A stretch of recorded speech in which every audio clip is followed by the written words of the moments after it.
Volvemos entonces de la pausa musical con la canción Caminos de Luna de los Guasos Quintero y estamos conversando sobre vivienda. Y desde la perspectiva económica, la conectividad urbana e interurbana es un elemento esencial para el intercambio de bienes y servicios, eso bien lo sabemos. Y el Ministerio de la Vivienda se le asocia habitualmente con las viviendas sociales, tema que también conversaremos en un rato. Pero los Servius son responsables de la gestión de vialidad urbana también. En nuestra región podemos citar dos obras muy importantes para los porteños: la extensión del camino de cintura hasta la avenida Alemania, en Valparaíso, y el ensanchamiento de ruta costera que une las comunas de Reñaca y Concón. Enrique. Sí, sí, en realidad, bueno, esos temas, uno no se imagina el Ministerio de Vivienda a cargo de las calles, uno dice eso de ser obras públicas. Y siempre hay ahí ¿cómo se llama? Un choque de competencias de repente, cuando hay que pavimentar una calle que, por ejemplo, está unida a una carretera. Entonces, ¿quién es responsable? Entonces ahí siempre hay como unos terrenos de nadie. Pero Hay la una zona labor del... gris. ¿Ah? ¿Perdón? Hay una zona gris, te digo, como Hay que... una zona gris, claro, en Entonces, que tú dices, este entonces semáforo es está mío, igual. no está, este pasarela es tuya, en fin. Pero mira, hablando de los temas que tú decías, yo creo que el camino de cintura es muy importante porque esta cosa de la integración de los diferentes barrios, porque existen cada barrio por cerro en Valparaíso. Yo soy del cerro Porvenir o del cerro Alegre, qué sé yo. Entonces, un camino horizontal a media altura, como el camino de cintura, debería estar dentro de la planificación urbana. Y lo que se echó mucho de menos, me acuerdo yo, cuando fue el incendio en los cerros de Valparaíso, fue básicamente la imposibilidad de no tener un camino por arriba, no a media altura, sino que por las cumbres de los cerros, de manera que facilite el desplazamiento de los bomberos, por ejemplo, para atacar los incendios, de las ambulancias cuando hay que sacar a alguien que está herido de emergencia, y también que sirva como de cortafuego, porque la ciudad, a medida que va creciendo a veces por tomas, por campamentos inorgánicos, se va aproximando a los bosques, entonces quedan prácticamente en la primera línea de los incendios forestales. Así que yo creo que esa vialidad urbana tiene mucha importancia. Bueno, así en Santiago es prácticamente imposible pensar en la cantidad de habitantes que se pudieran movilizar si no existieran las autopistas urbanas.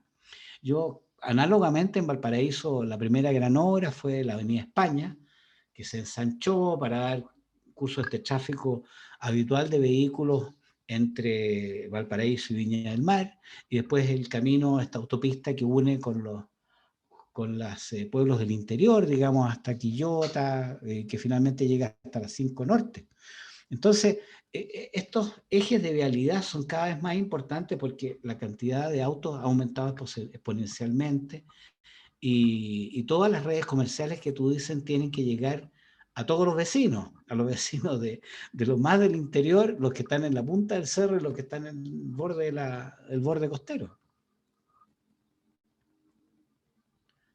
Sí, claro, sí, sí. De hecho, hay un tema de integración que es bastante importante de discutir. Evelyn nos comentaba un poco de esto antes, lo asociamos un poco al comercio, pero también tiene que ver con lo que dices tú, con vialidad, tiene que ver también con cultura. O sea, Valparaíso en general está catalogado como una ciudad turística, tiene una condición de ciudad patrimonial, pero si uno hace una revisión del mapa turístico, por ejemplo, en Valparaíso, uno se da cuenta que el turismo en general se concentra en dos, tres cerros y el resto para arriba no existe, digamos. Entonces, también hay un tema de integración importante ahí. Yo creo que, como dices tú, por una parte, vialidad, que tenemos que tratar de generar mejores recorridos, mejores conexiones entre cerros, entre el cerro y el plan para muchos casos, pero también ir conectándolo con otras cosas, conectándolo con este comercio que se hablaba en la primera parte, con la cultura, con el turismo, con oportunidades para la gente. Y ahí me parece que hay una tarea bastante importante que hay que hacer. Sí, mira, en términos de conexión económica, bueno, hay que mencionar el Camino a la Pólvora y esa conexión que existe del antepuerto, ¿no es cierto?, que permite despejar el borde costero para que los ciudadanos puedan disfrutar del borde costero. Pero ese disfrute del borde costero y esa vista turística de Valparaíso tiene que ir de la mano con la actividad económica. Valparaíso no deja de ser un puerto un puerto tan importante como San Antonio, un complejo portuario San Antonio, Valparaíso, Quintero, y tenemos que convivir, ¿no es cierto?, entre las grúas y los contenedores, y los parques, y los miradores, y los pescadores, y los yates, y todas las ciudades se ven enfrentadas al mismo problema. Las ciudades patrimoniales, bueno, si tú vas a Quito, vas a Guayaquil, los sectores turísticos están concentrados siempre en unas cuantas manzanas. Y después el resto de las ciudades van creciendo y se van modernizando, se van derribando y se van conservando ciertos barrios patrimoniales. Nos pasa en Santiago también, de que, de que hay algunos barrios muy cercanos a la Moneda, ¿no es cierto?, que se han ido modernizando, y otros que mantienen todavía su arraigo, como el barrio de Bellavista, por ejemplo. Bueno, eso es un problema de planificación urbana. Y aquí en Chile yo creo que una de las cosas que más pecamos es de que no existe una visión de futuro para una planificación urbana coherente que dé respuesta a las necesidades de las personas, a las actividades económicas y a la industria del turismo. En realidad Valparaíso es precioso, es pintoresco, pero no puede ser sucio, no puede estar rayado, no puede estar destruido. Entonces, si nosotros queremos que Chile siga siendo Valparaíso un patrimonio de la humanidad, tenemos que cuidarlo. Y las cosas que no se cuidan se pierden. Así que nos podemos encontrar a la vuelta del día que podamos perder un terreno ganado por esta arquitectura maravillosa que hubo del año 1900, por una, ¿cómo se llama?, destrucción absolutamente irracional, digamos. Así que, bueno, yo creo que la planificación urbana es un tema muy importante, donde pareciera ser que la ley hace muy engorroso el proceso de aprobación de los nuevos planes urbanos.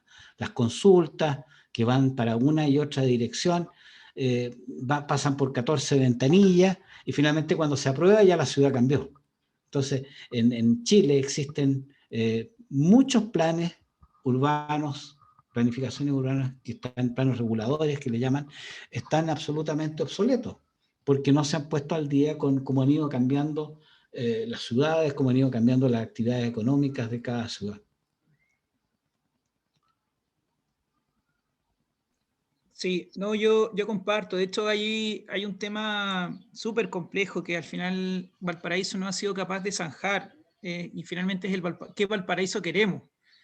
Hay una visión que cree que Valparaíso debería ser una ciudad-puerto, netamente puerto, otras que creen que tenemos que mantener esta condición de ciudad patrimonial, pero finalmente se terminan generando algunos diálogos de sordos, donde donde finalmente no hay ningún tipo de escucha. Entonces, lo único que terminamos viendo es lo que conversábamos antes, una decadencia, una espiral de decadencia constante. Valparaíso no termina de definirse, las autoridades también, la autoridad local por lo menos tampoco muestra mucha predisposición a conversar, a buscar alternativas, y hay ejemplos de países que siendo ciudad-puerto también se han ido modernizando y han ido integrando también la visión más turística. O sea, podemos repetir el ejemplo de siempre, que es Barcelona, cómo Barcelona también avanzó desde un momento a ser una ciudad, un puerto fea, que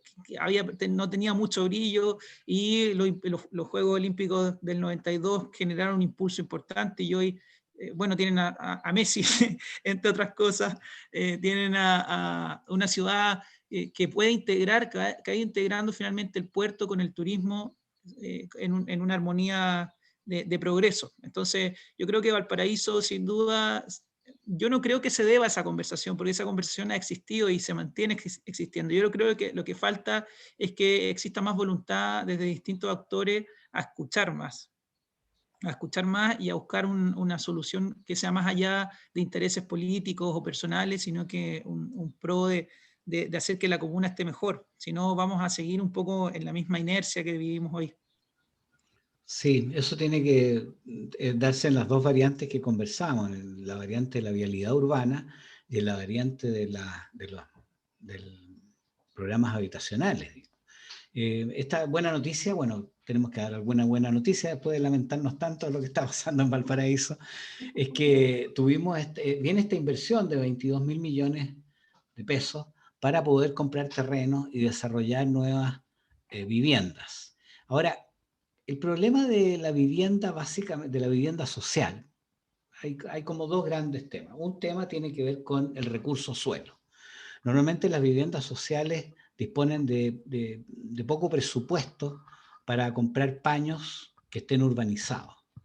Y Entonces, ese también es un problema acá en la región, pues, sobre todo en la comuna de Valparaíso. Un exactamente. drama. Entonces, hay que comprar paños que estén urbanizados, pero la urbanización en Valparaíso además es más cara que en el resto del país. Normalmente en algunas ciudades los terrenos más baratos están en el plan y en los terrenos más altos están las casas más ricas, porque ahí hay que construir muros de contención, hay que hacer una serie de cosas para que el invierno no se lleve las casas por la quebrada, digamos. Y ese tipo de cosas, ¿no?, en Valparaíso complican mucho el desarrollo de la vivienda social, porque no hay terrenos disponibles y los terrenos que hay para construir son muy caros. Así que ahí tenemos un problema que resolver. Ahora, yo creo que la integración es un buen camino. La integración también vista desde el punto de vista de familias vulnerables con familias de clase media. En Santiago, que yo estoy viviendo en Santiago, existe este problema de que las nanas viven a 2 horas de donde trabajan. Entonces, porque no hay casas de nana cerca en la dehesa, digamos. Entonces, lo que hay que hacer es tener barrios mixtos, digamos, y esa es una iniciativa interesante que se está desarrollando en Las Condes y que ha sido un poco pionera, pero tiene que replicarse en otras partes. Hay un sector, por ejemplo, el sector del Almendral en Valparaíso, donde todavía vemos que después del terremoto del 65, después del terremoto del 2010, están terrenos eriazos que no se han desarrollado. Entonces, ese desarrollo eh, tiene que hacerse en este momento mucho con edificios. Ahora, en Valparaíso existe la ley Lorca, que impide que las personas, ¿no es cierto?, que no les quiten la vista hacia el mar. Y hay iniciativas muy interesantes, como por ejemplo la que ha llevado a cabo la actual presidenta de la Cámara Chilena de Construcción en su sector, en su empresa inmobiliaria, que construyen no en la parte alta del cerro, sino que construyen a media altura en la quebrada. Entonces tú puedes tener un edificio de 20 pisos, pero sobresale muy poco para las casas que están en la loma alta, en la parte alta del cerro. Entonces hay que buscar soluciones ingeniosas que permitan, ¿no es cierto?, porque es más rentable construir en altura que construir en el plan, en extensión. Así que ahí también hay que tomar decisiones sobre cuáles son los criterios a desarrollar, porque, como decía, hay muchos subsidios en Chile dando vueltas, porque están las platas para construir las viviendas, pero no están los terrenos ni las empresas decididas a construirlos, ¿no? No sé si ustedes comparten esa visión. Sí, yo creo que hace un buen mapeo de la situación. Por una parte está la posibilidad de la política pública, están los paños. Yo creo que el ejemplo que nombraste es súper, sirve mucho para hablar del tema. El barrio El Almendral es un barrio donde existía lo que nos hablaba también antes Evelyn, el comercio detallista, está todo el cuadrante que está desde Pedro Montt, la Avenida Argentina, hasta la Avenida Francia, donde había un comercio muy rico, muy pujante, barrios que hay una zona muy particular cerca de la Avenida Colón, Retamo, que es podría llegar a ser un pequeño 10 de julio en Valparaíso, donde hay mucho mecánico, donde se venden repuestos. Sin embargo, teniendo ese potencial de ser como un polo comercial, de tener esas actividades ahí, y es un barrio que está súper empobrecido de capa caída precisamente porque los que le dan vida a los barrios son finalmente los residentes, no la población flotante. Y ahí ha costado mucho hacer edificios. Yo creo que la ley Lorca es una ley buena en las ciudades costeras. No me gustaría a mí que nos volviéramos La Serena o Antofagasta, que está lleno de unos edificios gigantes que que impiden, sobre todo por nuestro anfiteatro, mirar hacia el mar. Pero tiene que haber ahí un diálogo, una conversación entre cómo se crece, que como decías tú, Enrique, no queda otra que crecer verticalmente, en cuanto a crecer en hacer casa, en residencias. Y tener también este respeto por un barrio que es eminentemente patrimonial, que tiene una historia, es uno de los primeros polos de crecimiento de Valparaíso, junto con el barrio Puerto. Entonces ahí hay un potencial que en las autoridades y que particularmente la Municipalidad de Valparaíso no le ha sabido echar mano para generar un impacto, un crecimiento y traer también residentes a Valparaíso al plan. Hay que revivir el plan de Valparaíso. Y yo creo que el barrio Almendral es una zona clave, para lograrlo. Sin embargo, ha faltado ahí la visión desde la autoridad, y yo creo que más de la autoridad comunal que desde los ministerios, el MOP, el MIMBU. ¿Qué opinas, Marcelo? Sí, no. A ver, el tema de vivienda social yo creo que es bien complejo. Además, hay que pensar que se viene un proceso constituyente donde este tema va a estar, sin duda. Y hay gente que cree que, por ejemplo, la vivienda tiene que ser un derecho social. Y obviamente esta discusión se va a generar en la Constitución. Entonces, me parece que ahí hay un tema que es complejo porque tú bien señalaste, a veces hay recursos, pero no hay espacio, la población, como estamos viendo, va en crecimiento, el terreno para construir se mantiene o disminuye, y además en Valparaíso con esta idea de que debemos mantener este patrimonio y por tanto debemos mantener este patrimonio desde el punto de vista del anfiteatro que significa Valparaíso, tenemos que respetar las alturas y todo, se genera una problemática importante respecto a las viviendas. Yo creo que, y vuelvo un poco al punto de mi intervención anterior, que me parece que ha faltado voluntad política, voluntad de muchos particulares de poder buscar soluciones. Y comparto con Tania, me parece que sobre todo en este último tiempo ha sido más una voluntad desde la política local, desde la autoridad local, más que del gobierno central. Entonces, mientras no exista esa voluntad, mientras no exista...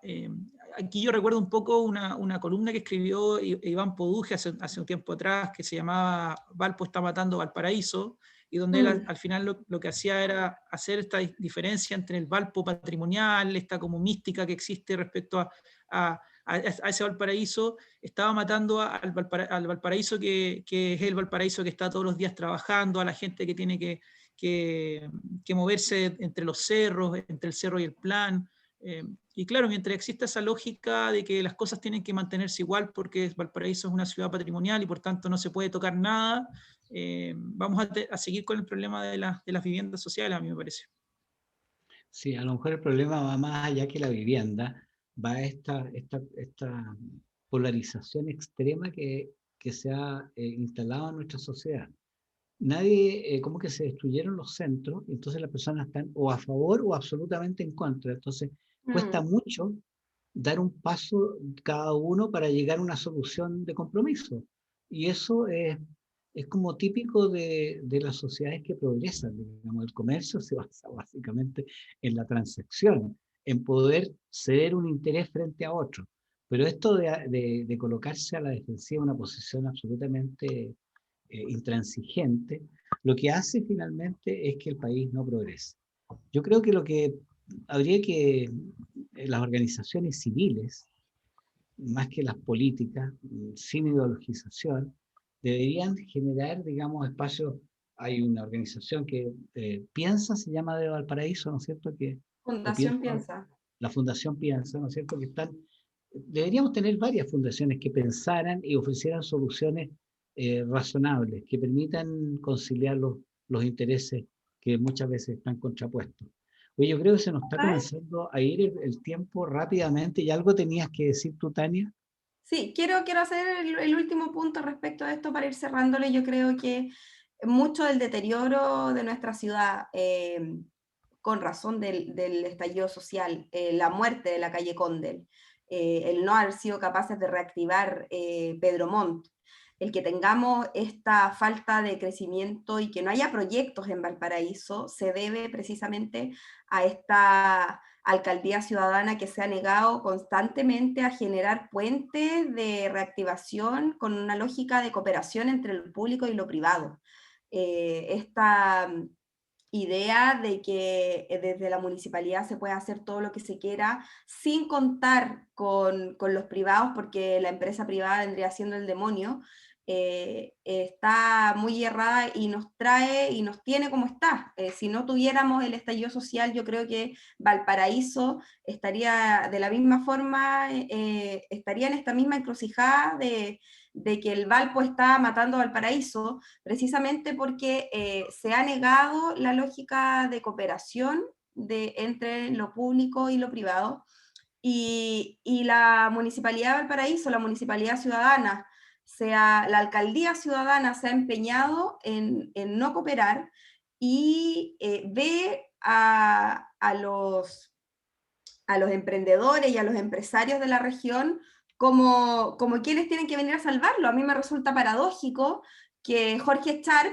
en esta urgencia y viendo que no puede sacar adelante a Valparaíso desde su lógica de la alcaldía ciudadana, termine pidiendo por tweet hace unos meses atrás la cooperación de los empresarios sin ser capaz de sentarse con ellos en una mesa donde se genera un diálogo y se generen proyectos reales y convenios, y por tweet quiere arreglar el problema del paraíso. Yo creo que mucho de cómo estamos es la falta de experiencia y la falta de seriedad de la alcaldía ciudadana.